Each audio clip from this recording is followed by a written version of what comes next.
সকলকে good morning. সকাল এই আমার কাজের ব্যাগ নিয়ে আমি বেরিয়ে পড়েছি সাজানোর জন্য আর চলে এসেছি বাড়ির উপরে।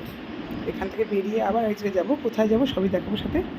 হ্যালো এভরিওয়ান, আমি Mamita, welcome to my another blog. ডেটটা ছিল 3 এপ্রিল। সেদিন সকালে বাড়িপুরে আমার একটা সাজানো ছিল, রাইস সেরিমনি উপলক্ষে একটা পার্টি মেকআপ ছিল। তো লুকটা আমার পুরো রেডি। তোমরা বলো কেমন লাগছে? ওর তো ভীষণ পছন্দ হয়েছিল। সকালে সারাতে গেছিলাম, তোমরা জানো বলেছি, সাজিয়ে চলে এসেছি। এবার আমরা বেরোচ্ছি এক জায়গায় ঘুরতে। কোথায় যাচ্ছি তোমায় দেখাচ্ছি। সাজিয়ে বাড়ি এসেই ড্রেস চেঞ্জ করি বেরিয়ে পড়েছিলাম, বাকিরা সবাই রেডি ছিল। আমরা এবার বেরিয়ে পড়েছি ফাইনালি। এই অভিষেক গাইড করছে আর আমি এই সামনে পিছনে পায়েলা, সঞ্জয় দা আমার কুচকে সামনে হাই করে দাও। তো আমরা বেরিয়ে পড়েছি, কোথায় যাচ্ছি তোমায় দেখাবো, সাথে থাকো। 3 দিনের জন্য চলো। গাড়ি নিয়ে আমাদের পুরোটা যাওয়া ছিল। তো এই সকাল 11টার দিকে আমরা বেরিয়ে পড়েছিলাম। এই দেখো মা ফ্লাইওভার পার করছি। কোথায় যাচ্ছি আমি একটু পরে বলছি, আশা করি তোমরা বুঝতে পেরেই গেছো আমার ফটো দেখে। তো মাঝখানে আবার নেমে আমরা একটু লাঞ্চ করে নিয়েছিলাম। ফাইনালি 5 ঘন্টা জার্নির পরে আমরা অবশেষে পৌঁছেছিলাম আমাদের ডেস্টিনেশন। আশা করি তোমরা সবাই থেকে বুঝতে পারছো। হ্যাঁ, আমরা গেছিলাম দীঘা। ছোট্ট একটা 3 দিনের ট্যুর ছিল, যেটা করেছিলাম আমরা 4টে বন্ধু তো তার ফ্যামিলিদের নিয়ে। প্রায় 5 ঘন্টা জার্নির পর অবশেষে আমরা পৌঁছাই। আমাদের হোটেলটা ছিল ওল্ড দীঘাতে। আমার দুটো ফ্রেন্ড তার ফ্যামিলি আগের দিন রাতেই চলে এসেছিলো, কিন্তু আমার এই সাজানোটা থাকার জন্য আমি ওই দিন সকালে আমি আমার বন্ধু আসি, আমরা তাই জন্য গাড়ি নিয়ে চলে এসেছিলাম। তো এই ছিল আমাদের হোটেল সিসেন্ট। হোটেলটা মোটামুটি ভালো ছিল, বাট সবথেকে বেশি যেটা মেন আকর্ষণ ছিল সেটা হলো এর টেরিসে ছিল সুইমিং পুল, যেটার জন্য আমাদের এই হোটেলটা বুকিং করা। দীঘা প্রায় সকলেরই ঘোরা, আমি যেমন নিজেও আগে 2বার এসেছি।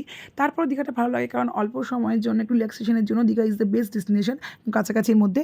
তো বন্ধুদের জোড়াজুড়িতে আমারও এবার আবার চলে আসা। তো আমরা সবাই মিলে খুব সুইমিং পুলে মজা করছিলাম। আমি তো হোটেলে ফিরেই ড্রেস চেঞ্জ করেই সঙ্গে সঙ্গে নিয়ে পড়েছি এবং আমার বন্ধুদেরও সবাইকে টেনে নামিয়েছি। তো এক সাইডে ছিল ছোটো বাচ্চাদের জন্য আর এক সাইডে ছিল বড়দের জন্য। তো প্রায় 5:30টার দিকে আমরা নেমেছি এবং রাত্রি 8টা পর্যন্ত আমরা সেই জলের মধ্যে পাগলামো করেছিলাম। যে যার মতো যা ইচ্ছে তাই করছি, জলের মধ্যে নাচ খেলা, জলে ঝাঁপ কাটা, তারপরে রিলস বানানো, ফটো সেশন। আমি একটু দেখো রিলস করে নিচ্ছিলাম, ভিডিও বানিয়ে নিচ্ছিলাম।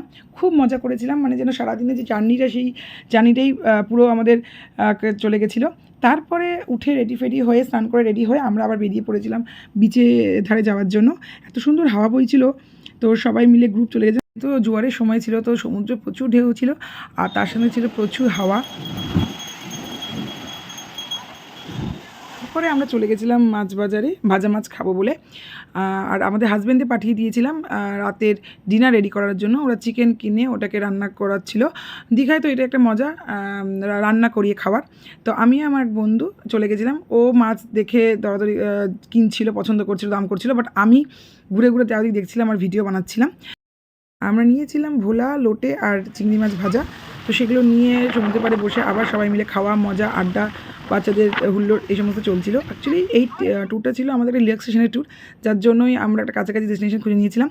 আর আমার সবথেকে আনন্দ ছিল যে এই ট্যুরটাতে আমি আমার ছোটোবেলাকার বন্ধুদের সাথে করেছি, যাদের সাথে স্কুলে পড়তাম। তো সেই বন্ধু তার ফ্যামিলি নিয়ে এই ট্যুরটা করা, তো একটা আলাদাই আনন্দের ছিল এই ট্যুরটা। তারপরে একটু আশপাশটা ঘুরে দেখছিলাম, খুব সুন্দর লাগছিল লাইটিং করে। তো একটু ফটো তুলে নিলাম, ভিডিও করলাম। তারপরে চলে এসেছিলাম বাড়িতে এসে সবাই মিলে একসাথে সেই খাওয়া এবং আড্ডা করে সেই দিনে প্রথম দিনটা কাটলো। তো এই ছিল আমার প্রথম দিনের ভিডিও। এরপর নেক্সট 2 দিন কী করেছিলাম সেটা তোমাদের সাথে শেয়ার করবো। কেমন লাগলো ভিডিওটা জানিয়ে, ভালো লাগলে অবশ্যই লাইক কমেন্ট শেয়ার করো। সবাই ভালো থেকো, বাই।